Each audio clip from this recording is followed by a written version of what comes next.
Chapter 1. I knew I would end up being someone's villain after contemplating suicide. How I lived and why made me feel that I would be the bad guy no matter what. I was living with my mother and fiancé. My life felt like hell.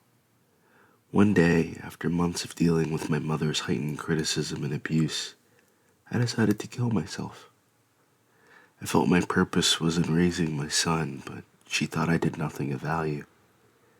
If my mother doesn't like me, then, well, what's it worth? I wrote up the suicide letter. Beforehand, I tried talking to my fiancé, the two women, if not the only two people I wanted to love, always unrequited. I constantly felt like trash. My choices were to either kill myself or leave. And since I'm writing this, you may wonder how I'm writing this while rotting in hell. I prayed to the big guy, the highest god of the universe and multiverse, mindful of how he felt about suicide. We had a long talk about how I felt about his son. When our conversation ended, I awoke in the middle of the road and was hit by a bus. I died instantly and didn't remember any real pain. I spent a while in purgatory, long enough anyone who would have missed me and had moved on or forgotten about me, and my feelings about being dead could finally settle. So many spirits stalk around the mortal realm, envious of the material and living. We were all classified as wanton waste of potential. With a label like that, it was no surprise many caused trouble or haunted the mortals. The processing for purgatory is arduous. It felt like a brand new lifetime of contemplation, reflection, and meditation. Purgatory is vacuous. The parts that aren't overly bureaucratic, like spending a lifetime in the DMV or an open void. Those who repent in purgatory time are reassigned and bypassed into heaven. But simultaneously, those who cause havoc, even in their time of reflection, get condemned to hell. The problem is getting those spirits to hell after they leave purgatory. The day I left purgatory, Jesus awaited me with St. Peter. He pulled me from the long line into heaven to offer me the opportunity in a suicide prevention unit. I'm a guardian angel for at-risk boys in the suicide prevention unit. I thought I would be in the call center answering prayers. Considering suicide's the third leading killer of men, I'm far too busy to have an office job. There were perks to spending more time on the pale blue dot. At least I wasn't in hell. But whenever I need it, I get immediately absorbed into the land of mortals. It's happening again. I don't even have a body, which still makes me hurl. A portal of purple energy opens up, sucking me inside. The portal spits me onto a vermilion orange bridge where I see a young man around 5'5" wearing a black hoodie. A dark cloud loomed over his head. I can see him in my inferior state, but he can't see me. I shook off trans-dimensional travel, while he, like most boys I find at the bridges, stared down at the height. My new friend was staring over the edge in awe of the distance he may fall. Most walked away if they cared about pain, but he shook his eyes, clenching the bridge, refusing to look any longer. Come on. I can't chicken out now. It's not quite chickening out if it's a bad idea. More of a reconsideration. It materialized directly next to him. Impossible to be a passerby or a stopped car. What? Who are you? He cried, falling over his feet. I'm Carter. God sent me because he thought you planned to hop over that bridge. I stared down, whistling at the distance. There is no God. Now I see why you're suicidal, I sigh. This is some joke to you, he says defensively. I'm not laughing, pal. Death is a grave matter. I gave you my name. What's yours? I turned my body square to his hunched-over frame as he looked at the San Francisco Bay below. Why does it matter? I'm gonna die soon anyway. You don't have to die. So, why do you have to die? I have nothing back home. I fought with my mom and kicked me out of the house because I overreacted. I have nowhere to go now, he cried. And you feel no one will love you if your mom doesn't love you. I asked with empathy in my tone. Well, the kids at school already bullied me. My dad moved out a couple years ago. My mom got me in the courts. All she does now is go on dates, party, and spend my dad's check. So I asked her about camps, sports, or college, that she curses me out saying I'm just like my dad. That sounds painful, my friend. One of my friends at school showed me my mom's OnlyFans account today, and when I asked her about it, I got kicked out.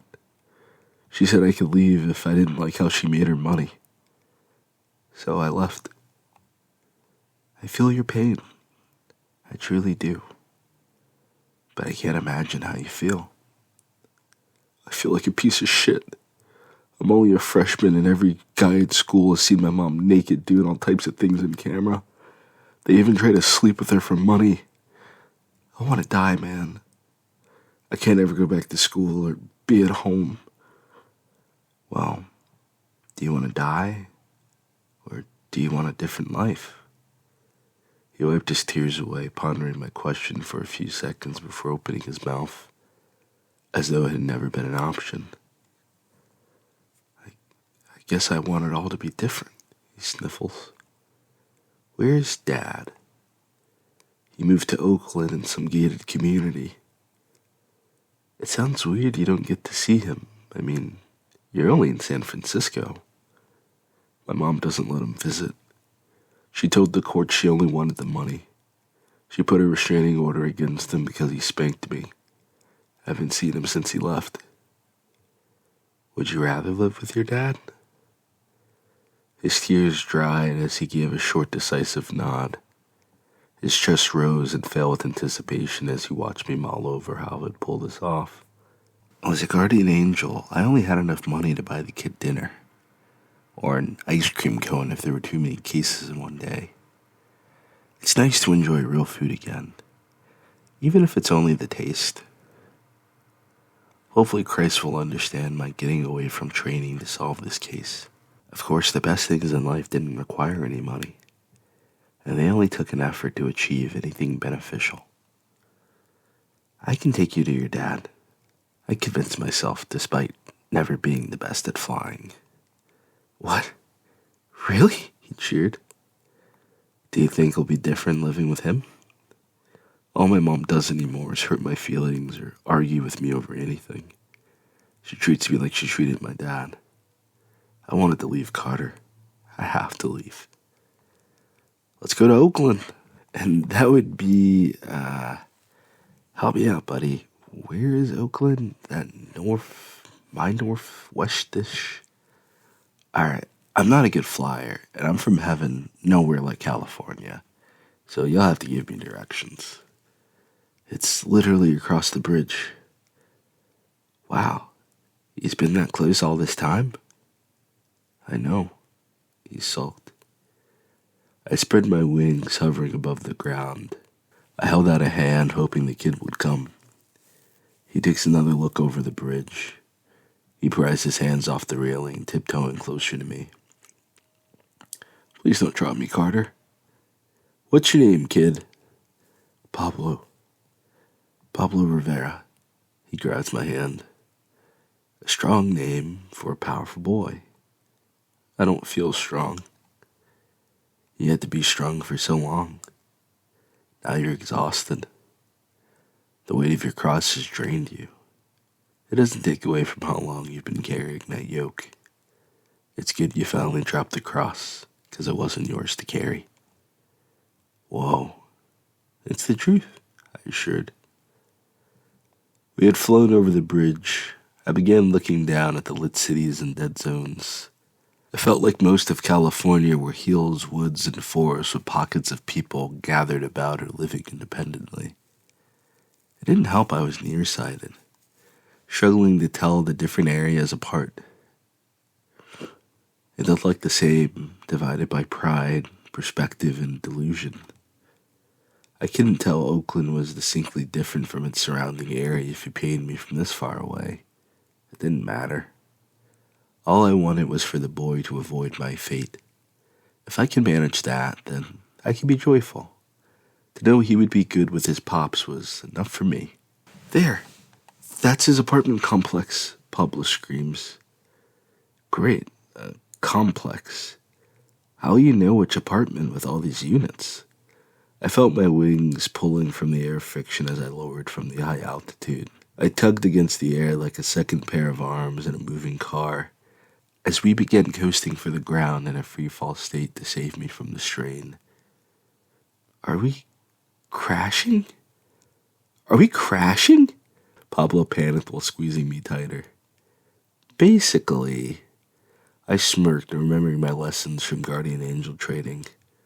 Okay, tuck in your wings and barrel roll. Now open your wings and decelerate, then collide. Okay, much smoother now. Whoa, you are a terrible flyer. Pablo jumped to the ground. He was puking, falling over his side and staring at the red concrete. He hugged the manicured grass beneath his face, washing away his puke with a half-drunken water bottle littered on the ground. He kissed the clean grass as tears swelled in his eyes. Hey, I'm not that bad of a flyer that you must cry and whatnot. No, I'm so happy to be alive. Thank you. Thank you so much, Carter. I didn't want to die. Pablo sobbed as I patted his back. Hey, relax, bud. It's not your fault for not wanting to live in your situation. You didn't ask for it, never wanted it, and walked away. Your mom selfishly created her living hell. You were her last slice of heaven. Now she's lost it and must navigate the world alone. I recited what Jesus had said after the bus hit me and walked with me through the void into limbo.